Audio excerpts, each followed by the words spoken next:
Thank you, everyone, and good afternoon. The chairperson of the chairpersons and all of you distinguished participants in your respective capacities. My old friend and senior citizen, Kano retired Otoa. You are all very much welcome. It is a great privilege and honor for me to be in Lira, particularly Lira City once again, and Lango in general. As someone said, Lango is very dear to me because in my career life, I have 3 phases so far. Phase 1 was when I started the service as a state attorney, the Department of Public Prosecutions, where I worked for 27 years. That's why I started my career after university. My second phase, which started in 2009, was when I was appointed a judge of the High Court. I became a judicial officer. And my first posting was in Lango sub-region, Lira in particular. That's why I say it is so dear to me. I'm now on my 3rd phase of my career as chairman of the Electoral Commission. I think I give praise and glory to God for having taken me through that career path. First and foremost, I would like to commend and congratulate Lango Civil Society Network for having organized this gathering, and most importantly, having found it befitting to invite me to be part of this gathering. I do not take it for granted. Thank you so much, Lango Civil Society Network. As Electoral Commission, we cherish so much such meetings, such exchanges, for we believe that when we interact with our key stakeholders, who are majorly and largely citizens of this wonderful country called Uganda, it is not only for the benefit of the Electoral Commission, but for the country as a whole. Because as I keep saying time and again, the Electoral Commission does not exist for the chairperson, does not exist for the commissioners or the staff of the Electoral Commission at headquarters and in the field. It exists for the people of Uganda. Because Article 1 of the Constitution of the Republic of Uganda is very explicit.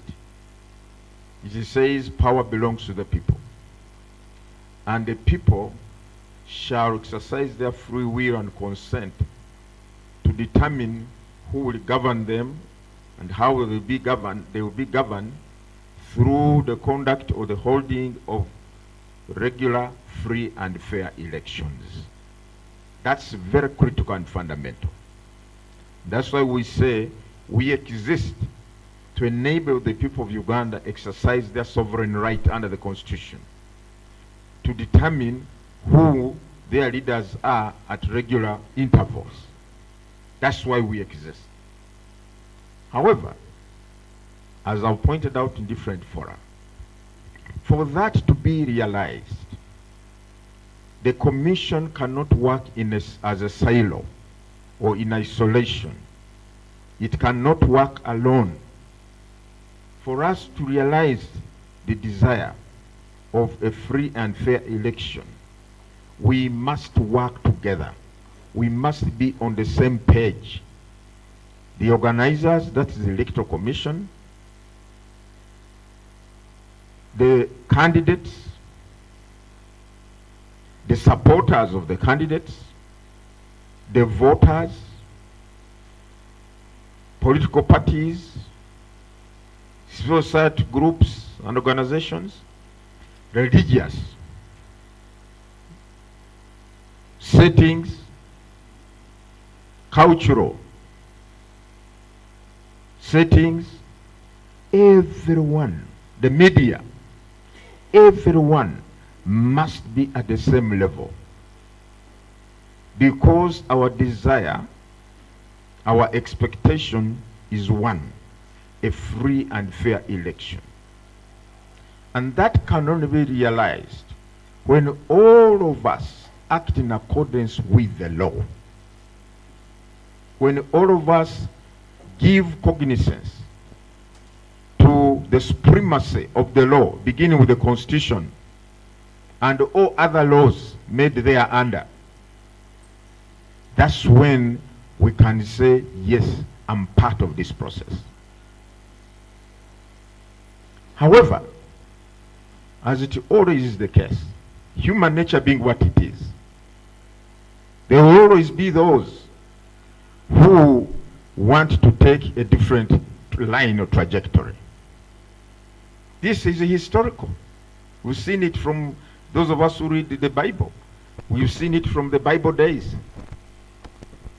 You start with the two sons, the first two sons of human beings we know in the Bible, Adam and, Abel and Cain. What happened? One killed another. The two brothers, whom we know were the first to be born of Adam and Eve. One developed jealousy, envy over the other. It ended up in murder. These are historical facts. Then you have the 12 disciples of Jesus who betrayed him. One of them. Now, the issue, in my view, ladies and gentlemen, is not the entire absence of sincerity or goodwill on the part of some actors, but how we manage these unfortunate episodes that, if they are allowed to foster and grow, they can impinge on what we desire as an outcome of an election. If our desire is a free and fair election, the issue is that can we all abide by the law? Does not matter whether you are in a security. Does not matter whether you are a leader of a political party. Does not matter whether you are the most powerful candidate in Lango sub-region. The issue is, am I compliant with the law? Ladies and gentlemen, why were laws put in place in the first place? Because the human being at heart can be unruly if he is not restricted or contained or controlled. If I have said this, and I repeat, if on one occasion we are to say in this country the courts are closed for 2 days, the police is not operational for 2 days, the prisons are not operational for 2 days, law enforcement is out of the way for 2 days, I can assure you, you would even be surprised to see even a person like Kanotoa say, but I thought Muzee was a very decent man. Look what is happening. Because there's no law to restrict or to govern the conduct of human beings. When you remove the law from the conduct of human beings, anarchy steps in. So that's why we say that the starting point for all of us as citizens of this country, we must be law-abiding. That's the beginning point. Secondly, we must be respectful of one another. We are all citizens of this land. Therefore, we are equal under the Constitution. Nobody is a more senior citizen, or we refer to our elders senior citizens on account of their age, on account of their experience, and on account of what the contributions have made to society, but not on account of humanity, that they are more human beings than we are in this enclave, in this country called Uganda. When it comes to that, we are equal. That's why the law says nobody is above the law. We are all under the law. Ladies and gentlemen, in our quest, in our determination, in our desire to determine who governs us, the Electoral Commission was given the mandate to manage the processes that will enable the people of Uganda cast their votes in a free and fair process or manner.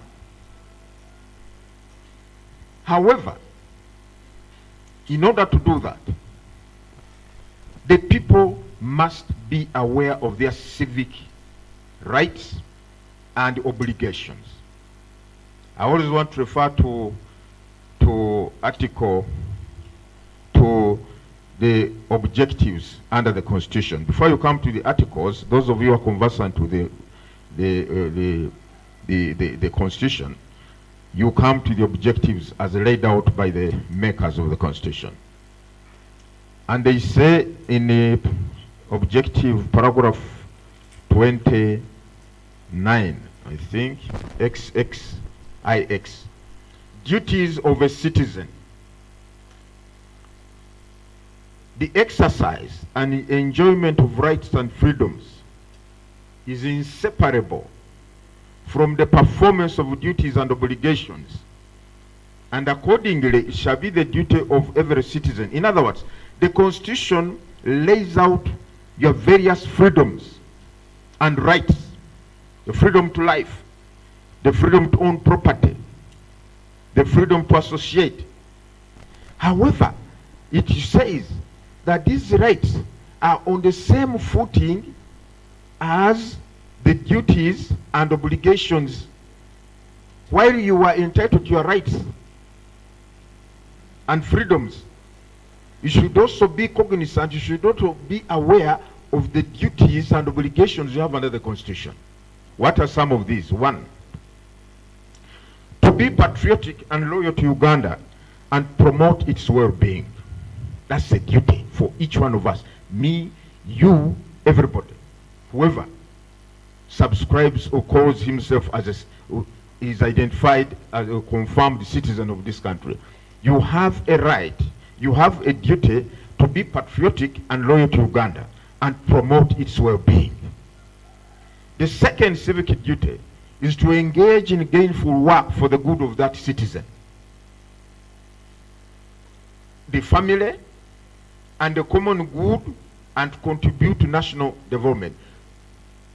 Gainful work. We are all required to engage in gainful work for the good of yourself as an individual, for the good of your family, for the good of your community, and then contribute to national development. How? By paying taxes.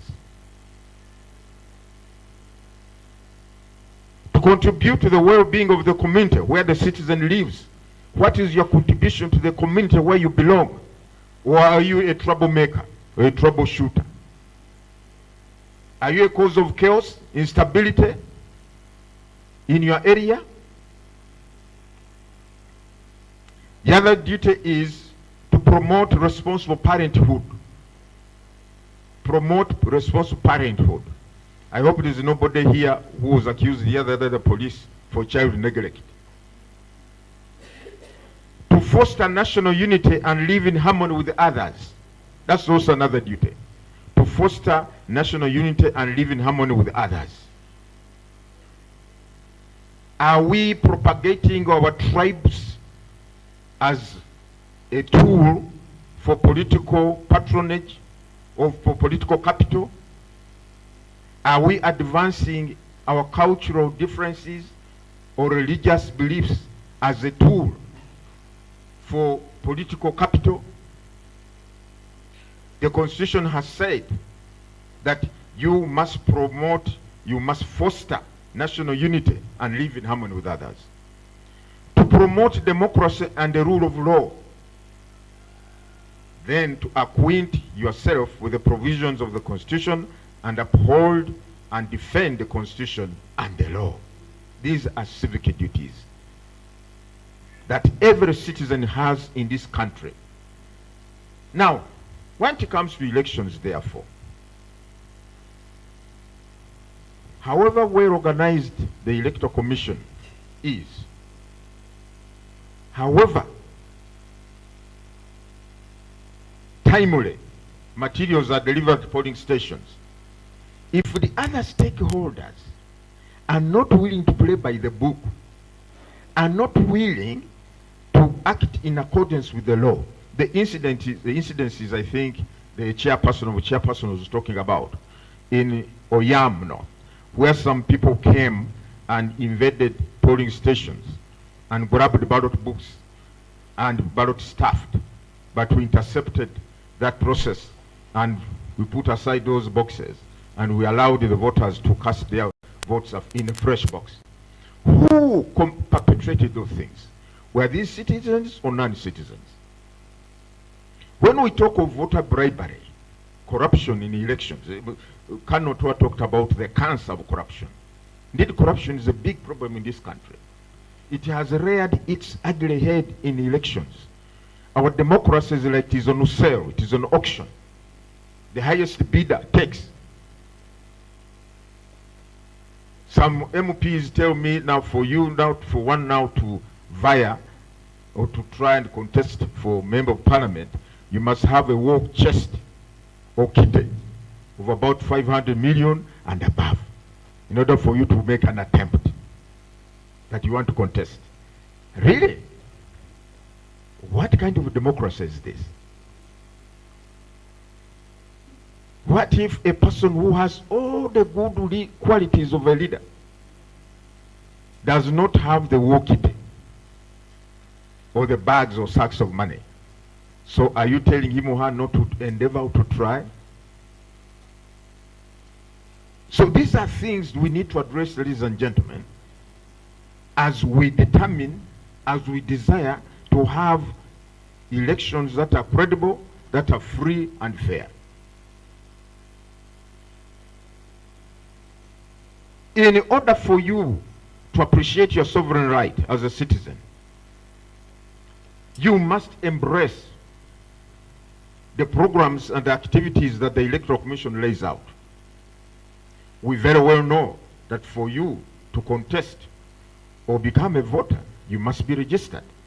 Are you a registered voter or not? If you are not a registered voter, then are you in line with your duty under the Constitution to promote democracy?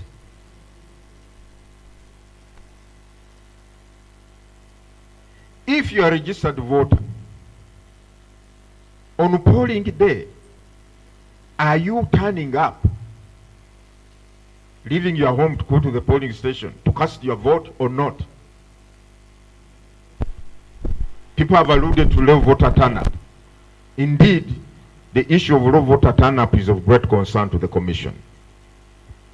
If I can give you, I asked my people to give me the statistics for Lango sub-region alone, because I know I was going to address the people of Lango sub-region. Look at these statistics. In 2021, Aleptong, the total number of registered voters were 115,804. 115,804.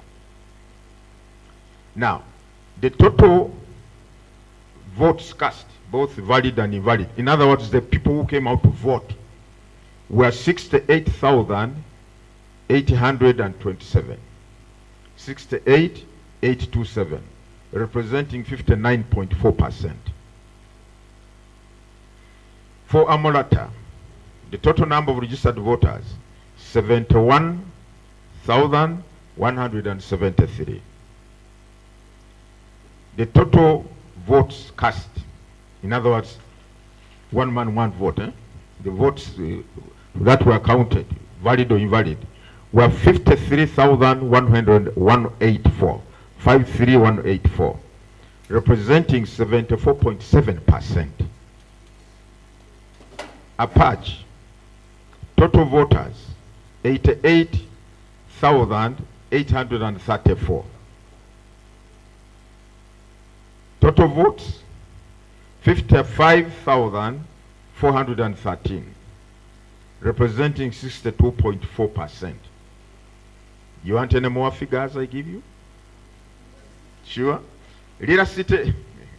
Okay, we shall come to that. Kole, no Apache. No Apache I've given. Kole, 118,240. 118,240. Total votes cast, 69,845. 69,845. Representing 59.1% voter turnout. Kwania, 87,587 voters. 87,587 voters. Total votes cast, 56,002. Representing 63.9%. 63.9%. Lira district, 103,180. 103,180 voters. Total votes were 63,486, representing 61.5%. 61.5%. Lira City. I think some people identify themselves as dwellers of Lira City and therefore voters.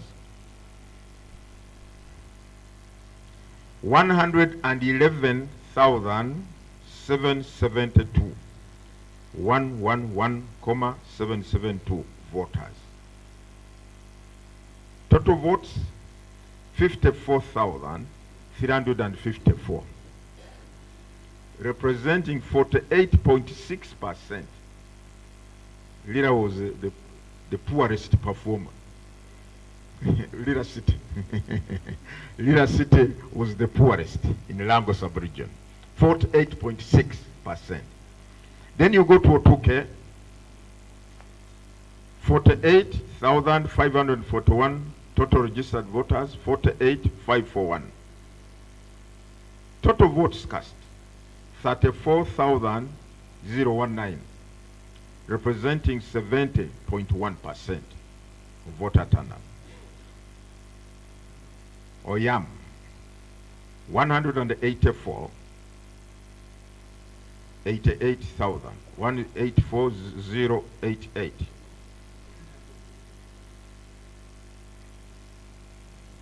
Total number of votes cast, 102,874, representing 55.9%. So those figures represent the voter turnout in Lango sub-region.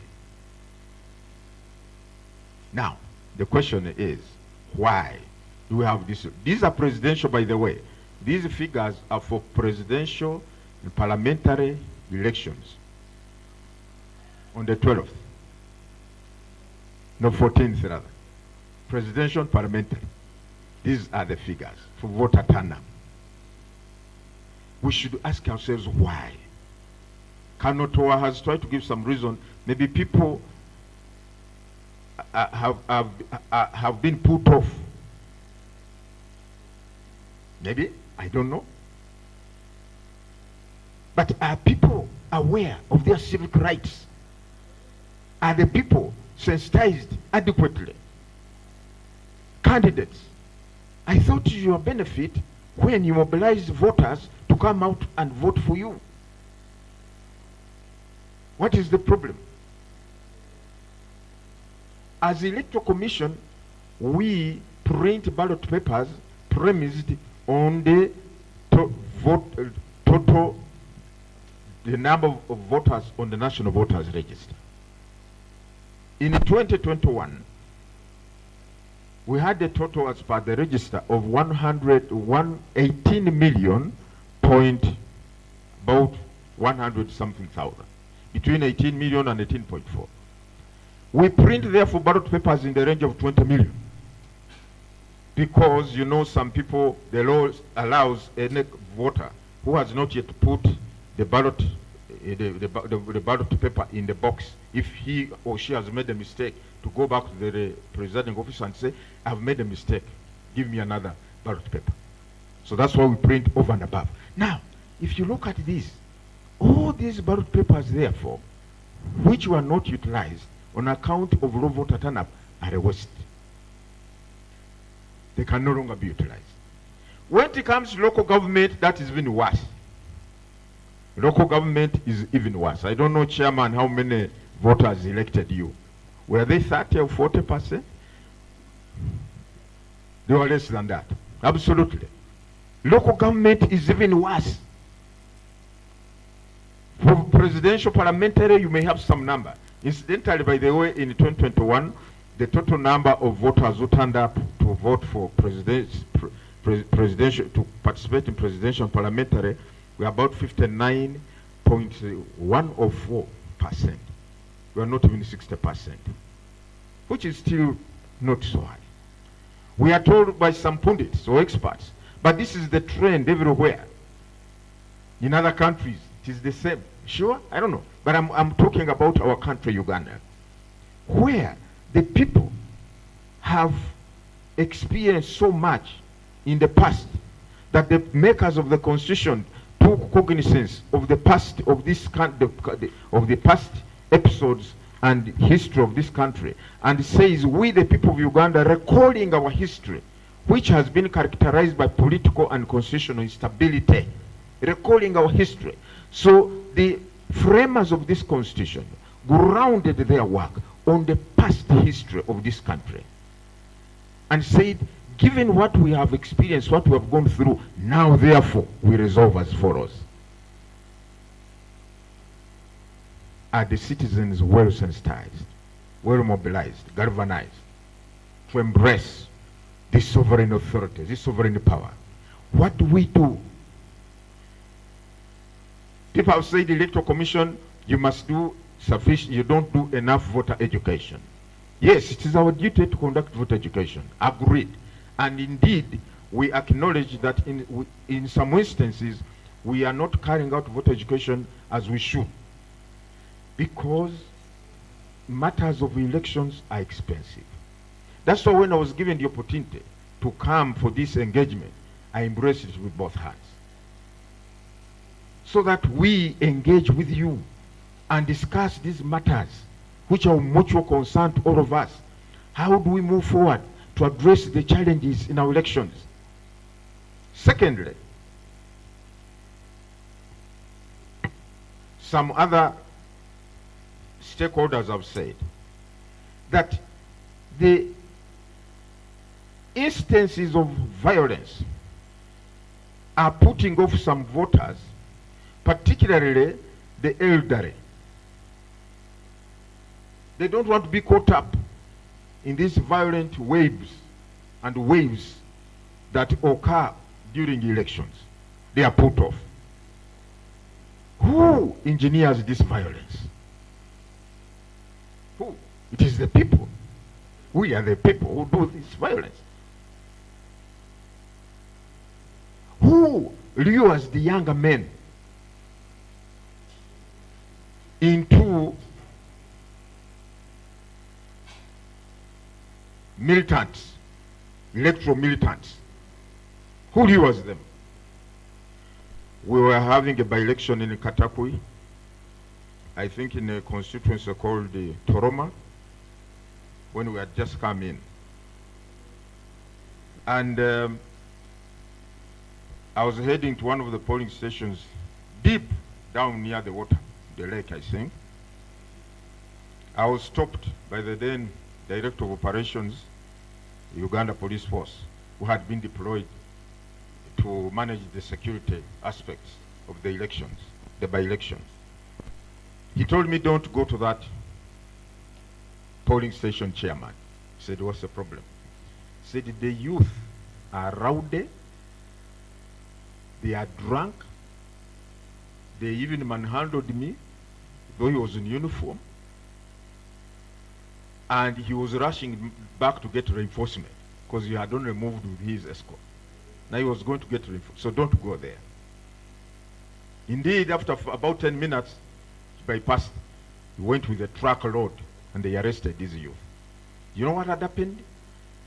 One of the candidates said to have given them waragi in the morning, and they were zonked by 9 a.m. They were causing chaos at the polling station. Who does this? They were arrested, taken to the police, and you know, the moment waragi wears you off, that's when you come back to your normal senses. And now they were pleading for mercy. So please forgive us. We were given this waragi, we were given this drink, Who does that? Ladies and gentlemen, is this the kind of election we want? The law prohibits bribery of voters. It is here. I think section 59 or 60 something. It says anyone who gives any gift to influence a voter commits the offense of bribery. But we are told on the eve of polling, the day before polling, at night, soap, salt, sugar, what have you, they start moving around people's homes. Who does that? And yet the law is very clear. No bribery. Hate speech is also something that we're having now. Hate speech. Social media is good, but it's being abused by some people. Propagate hate speech. Propagate sectarianism. Religious bigotry. Who is doing that? We have said, and I repeat, it is very easy. Mzee Kano Otoa.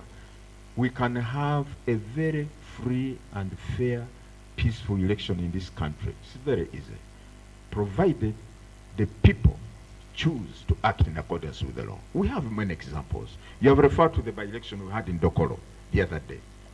I was there. I never heard of any incident at any polling station.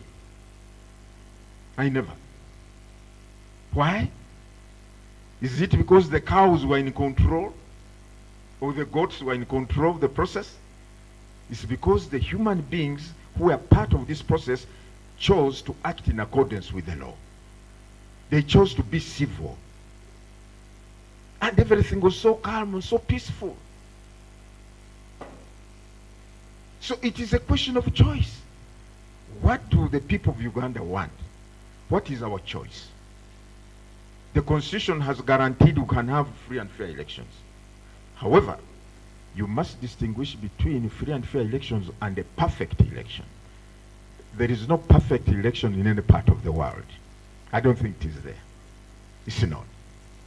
That's why they say free and fair, by all accounts. Have all the voters been given opportunity to express themselves without any obstruction, without any hindrance, without any threats, fear, or intimidation? Were the voters given the opportunity, were the citizens given opportunity to register themselves as voters? Were they well sensitized? Did they know which polling station to go to? Did they confirm their names are on the register? All these are the things that we do as Electoral Commission, and that's why for the general elections we release our roadmap well in advance. 2 years or 3 years to voting day. Why? So that the citizens are informed. The political parties are informed well in time and start to organize yourselves. We never carry out anything in secret. No. Even these ugly episodes we are talking about, They are not perpetrated by the managers of the of the elections.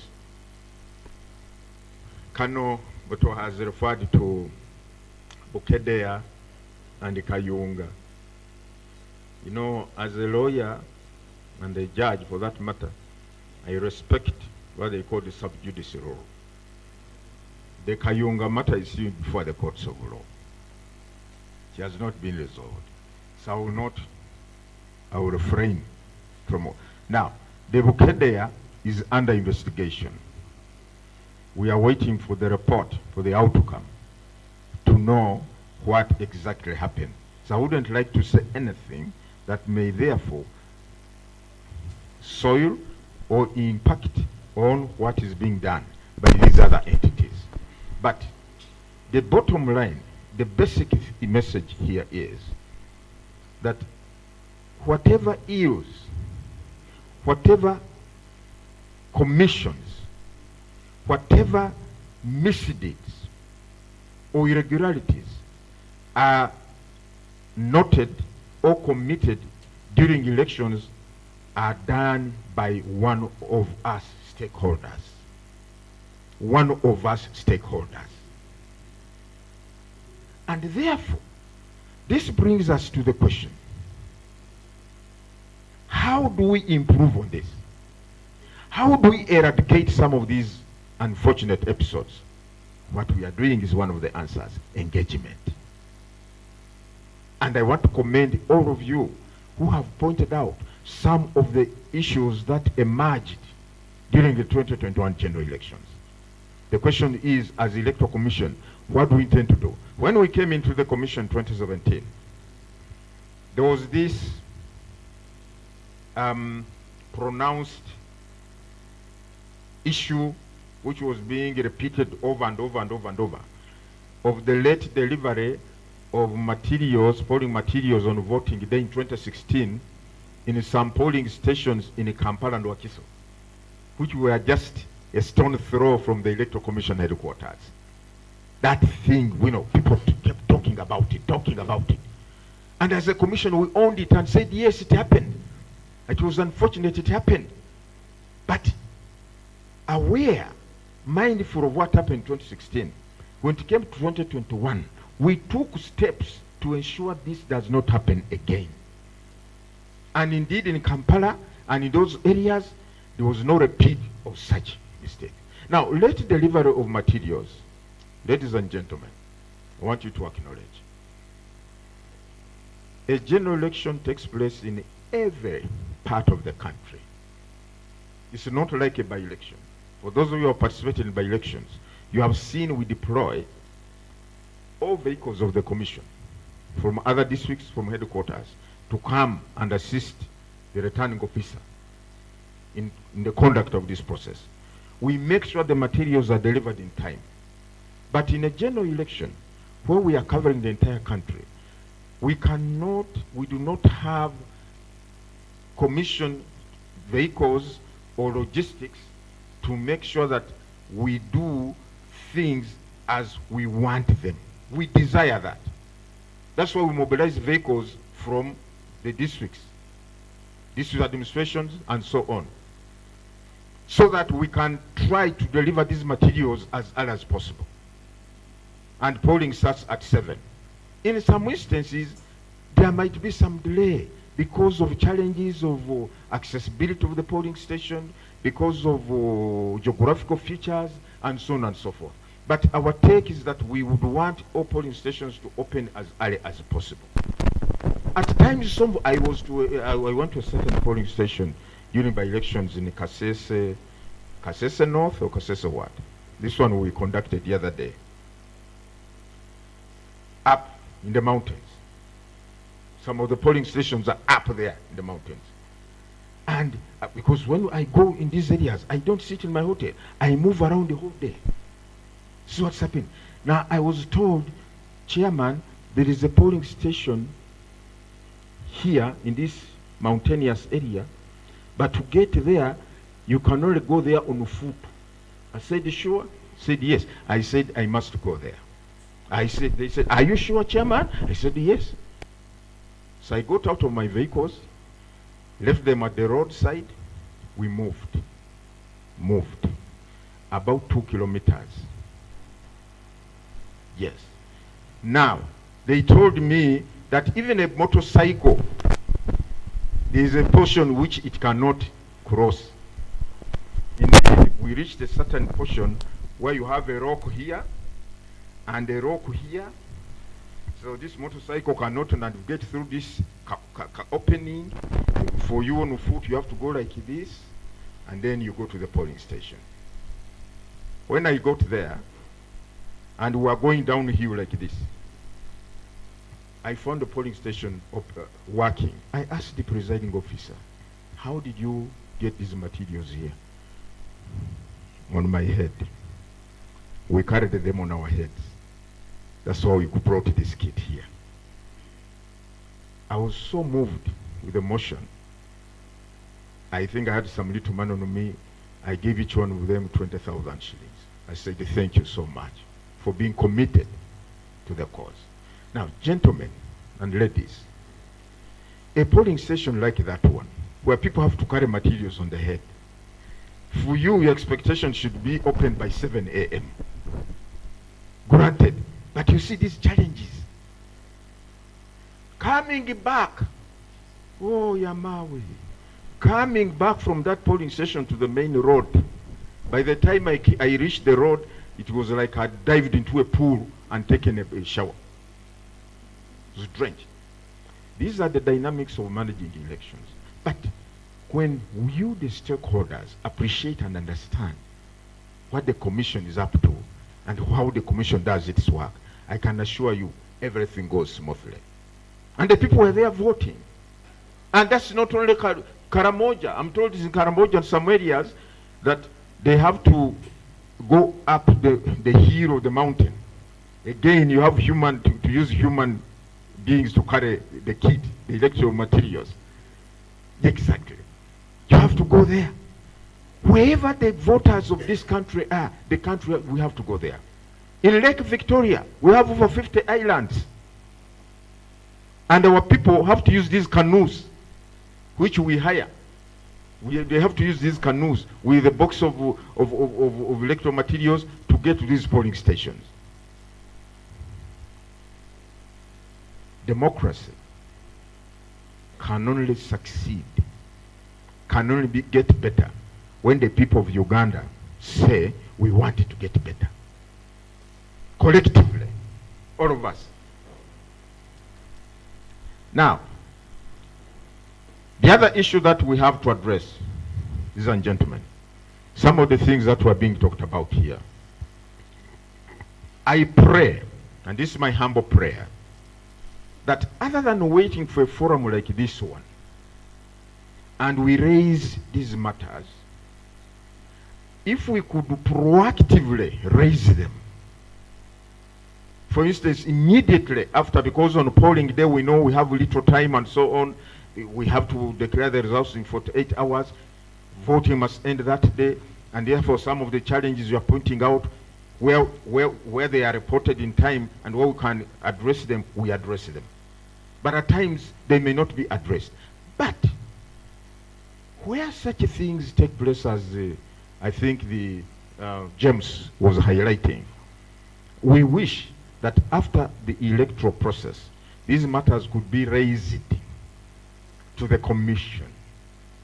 One, we interrogate what happened. Was it deliberate or not? At times, some of the things we had, for example, I think Mwenge North, parliamentary, the ballot paper had mistakes. I think the names of the candidates were mixed up with their photos. It became so confusing, polling could not take place. Now, the mistake was made during printing. And I want to tell you, because you may ask, why couldn't you discover the mistake? Ale, these ballot papers are printed outside Uganda. They come packed according to the district, according to the constituency, according to the sub-county, according to the parish. They come packed and they are sealed. We are so transparent in this country that when the airplane is touching down at Entebbe Airport, bringing these ballot papers, we inform everybody. The political parties, the candidates, and say, please, the plane is touching down. Can you come and witness the delivery of these materials, these electoral ballot papers, so that you do not say, I think something must have been offloaded somewhere. So they come, we offload the plane, we offload these things, we put them on our trucks and take them to the warehouses where we keep them. When it comes to parking, distribution, what we call parking, that is, now we are going to distribute to Amolatan. We are distributing now to Apache. We are distributing now to Kore. We are distributing to Guru. Remember, these are already packed and sealed. We do not open any package containing the ballot papers or booklets in order to see is the photograph of Kano Otoa aligned to his name or not. The first time that ballot paper or ballot book is opened and for the contents to be seen is when it is at the polling station on polling day. That's when, if there is any mistake in the printing, that's when it is discovered. Say, oh my God, a mistake was made here. However, the blame goes to who? The Electoral Commission. Because we are responsible and we accept that.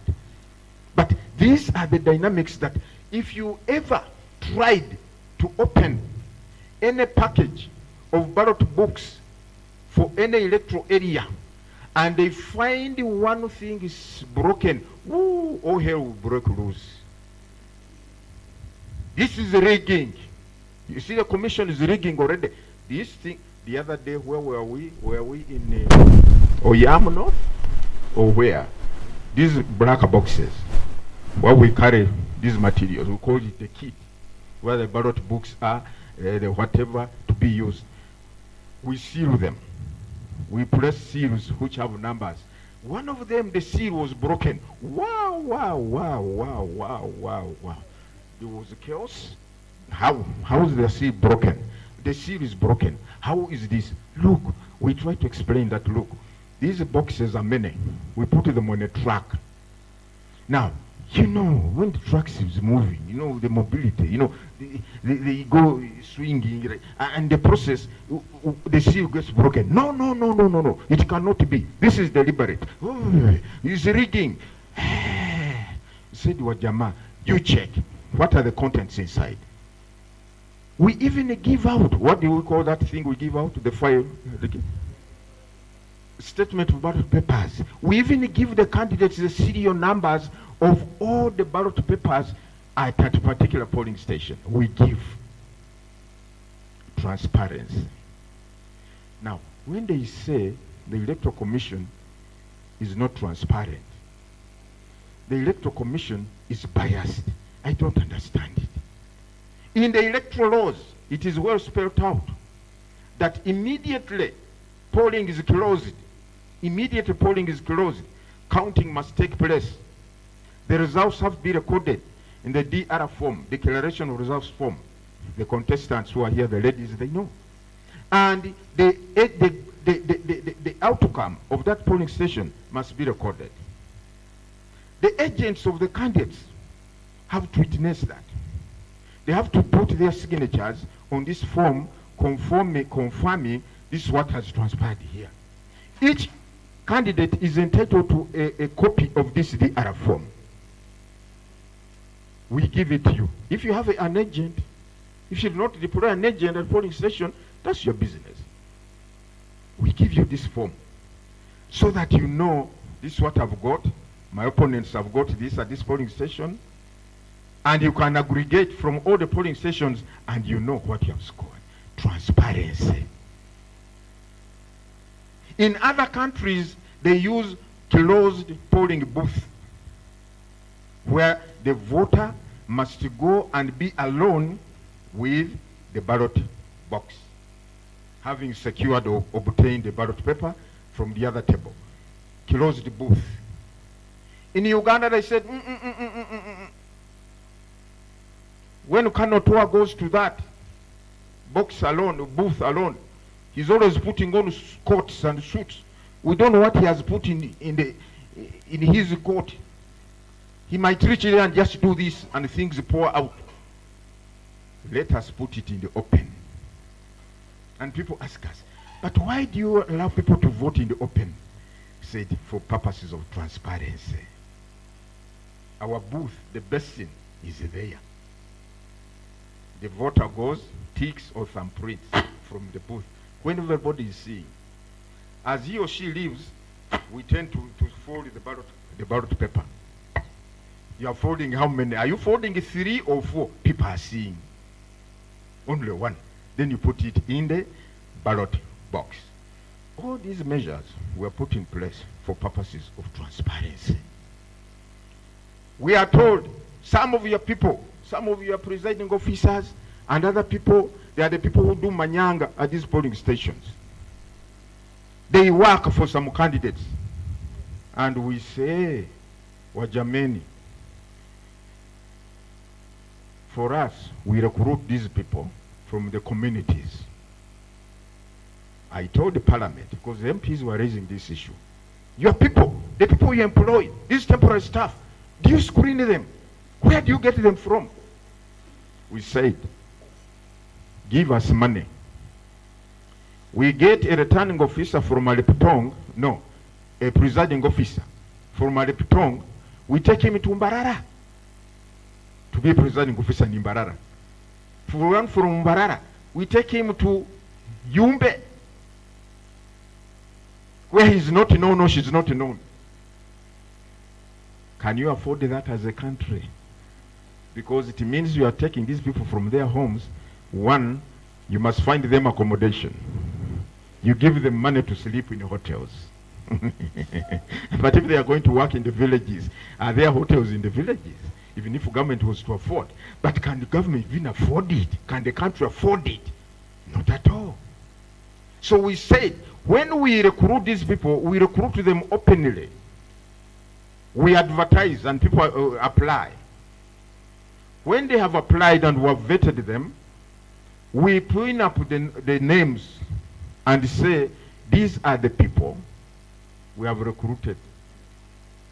Do you have any issues with any of them? You are the one to, because they are from your communities.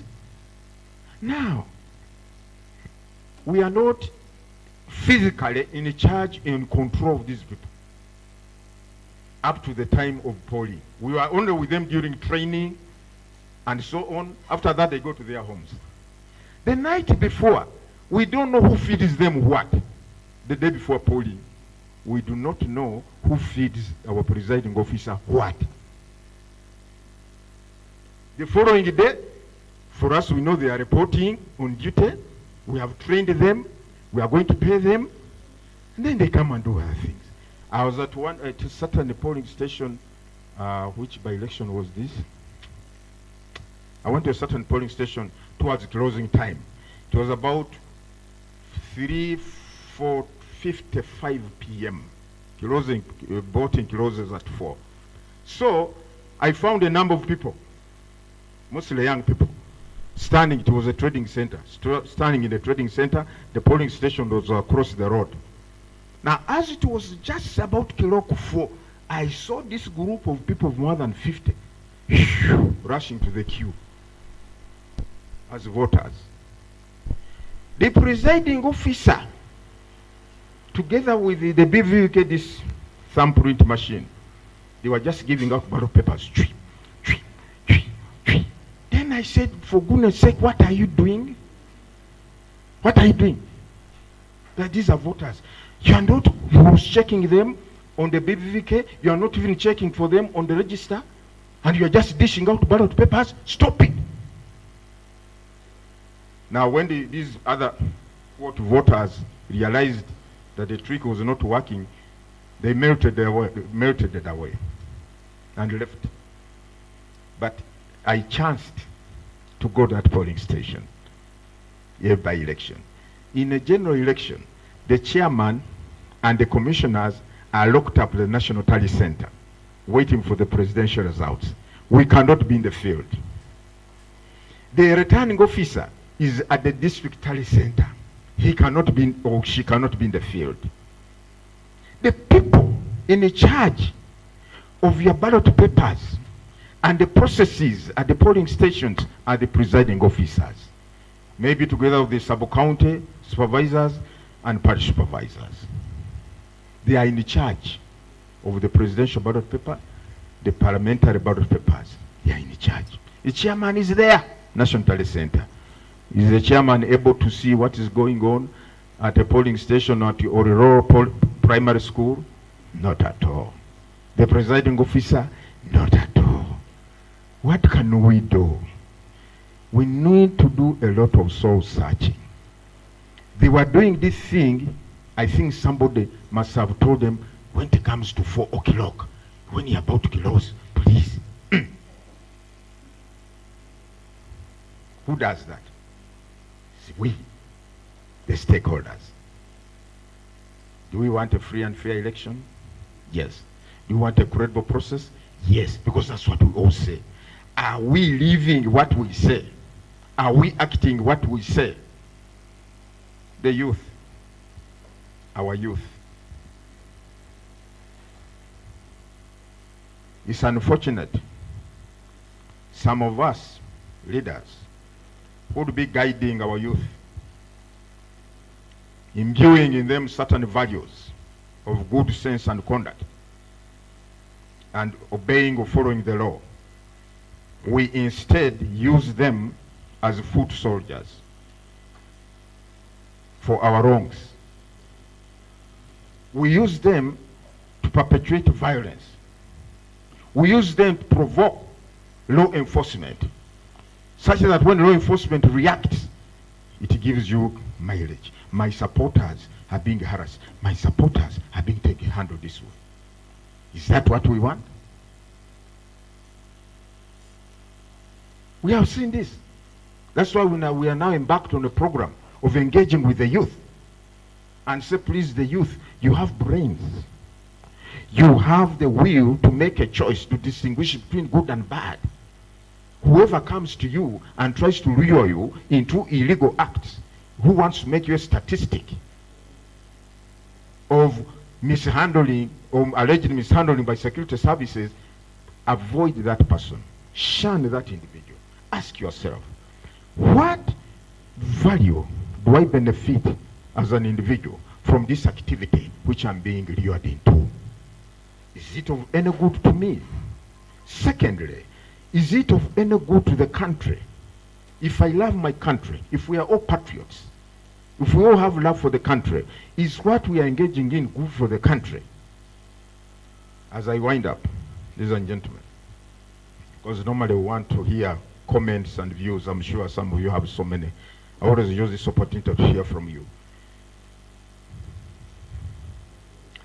Elections are good because they keep leaders on a check and accountable, because they have to go back to the people. Secondly, they enable us, however small we are as citizens, in our respective capacities, to be required to determine the fate of this candidate. However, elections in themselves are not the ultimate. Elections, however peaceful, however credible, however free and fair, are not the end result. The ultimate, the end result, is a peaceful, stable, tranquil country that allows every citizen or non-citizen to go about the various activities that they do for their own good, either to earn a living or to serve other people for an income which income will improve on our well-being, enable us to educate our children, enable us to have a good life. That's what is the ultimate of a free and fair election. Because if you are going to have a free and fair election per se, but you as an individual, your state of well-being does not change, then what is the ultimate? So that's why in the Electoral Commission, it is our take that there is a life after an election. There is continuity after an election. The district is not going to end with this by-election. The country will not end with this election. There is a Uganda thereafter, until God who created it says, no more Uganda. But what kind of Uganda are we interested in? Whether you're of this party, whether you're of this religion, whether you're of this cultural background, whether you talk this tribe, I mean this language or that one. What is it that we want as a country? Peace, stability, socio-economic transformation. All the programs that government is introducing, PDM, what have you, all these NGOs are propagating, they can only succeed in an environment of peace and stability. Northern Uganda has experienced instability. We all know the dangers of instability. Do we want an election that threatens our peace and stability? Not at all. I always use this example. I grew up in a village. That's where I was born. And unlike today, when you have boreholes, in our times, the boreholes were, I don't think I ever saw a borehole during my time, when I was growing up in the 60s. Our well was a pond of water, a pond, where we used to go and you find green algae and leaves and all this. Then you first, with your container, you first do this in order to get presumably clean water. You just scoop some water in your container and take home. That was the village well. At times, the neighbors would quarrel among themselves over their own issues. Maybe women quarreling, a wife of X quarreling with the wife of Y, they even fight. Or even men. They would fight over boundaries, over what, and so on. Either at a drinking place. But when it comes to drawing water, they all go to the same well. They all go to the same well. Even though they fought the day before. But they need water. They go to the same well. Now, even if I knew Otoa's family also collects water from here. So now, therefore, let me spoil this water. By the time they come, they find it muddy. I would not do that. Because I'm drawing water from this well, together with my family. So it did not matter that I quarreled with Otoa and his family. This is the same way, we must all preserve it. Peace and stability is like that. Whether you belong to this political party, or this religion, or this tribe, or this what, the well of peace and stability is what we all drink from as Ugandans. We cannot afford to jeopardize it. We cannot afford to steer it up and spoil it. Otherwise, we shall all drink instability and its effects. So that's why we say, as a commission, that let us work together. Let us address all these issues. My senior citizen and brother, in 2021, people said, this election with the COVID-19, we don't know. We don't know whether we shall survive. In Kampala, here you don't, here in the villages things are different. In Kampala, people stocked bags of rice, bags of posho, bags of beans, bags of charcoal, because they didn't know when they will come out again after elections, after the elections, whether when the markets will be open again, whether they will be able to buy things again. So you stock enough food to last you at least a month. They feared that there was going to be violence. elections. It did not happen. The country continued. Why? Because the people of Uganda said, we don't want instability. Yes, we had challenges, incidentally. We had unfortunate episodes, like the riots, where some blood was shed, where people lost their lives. Very unfortunate. Nobody wants that. But could it have been avoided? Could it have been avoided? Yes, it could. How? If all of us had chosen to say, much as I would want to do it this way, but because the Electoral Commission says this is how it should be done, because of this, since it applies to all of us, let me also follow suit. But some people said, no, we are not going to accept that. We are not going to accept that. We are going to do things, elect campaigns as we do them. Why should they restrict us? Why should they restrict us from holding rallies, mass rallies? No. Then that was the cause of that unfortunate episode. That if we can only say, I would have wanted to do it this way, but because the law says I do it this way.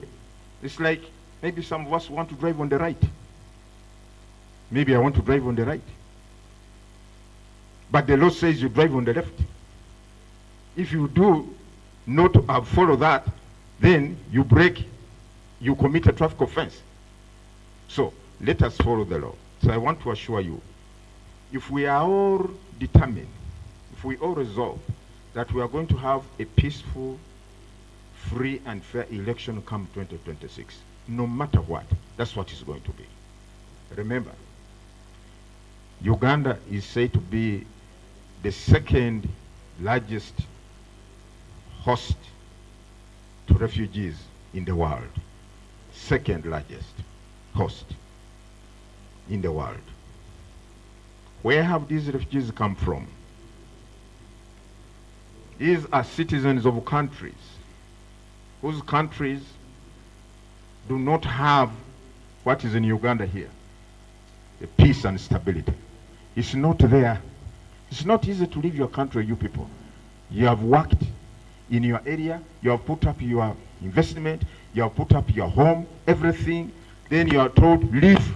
If you don't leave, you're finished. Then you come to become a destitute, a refugee in another country.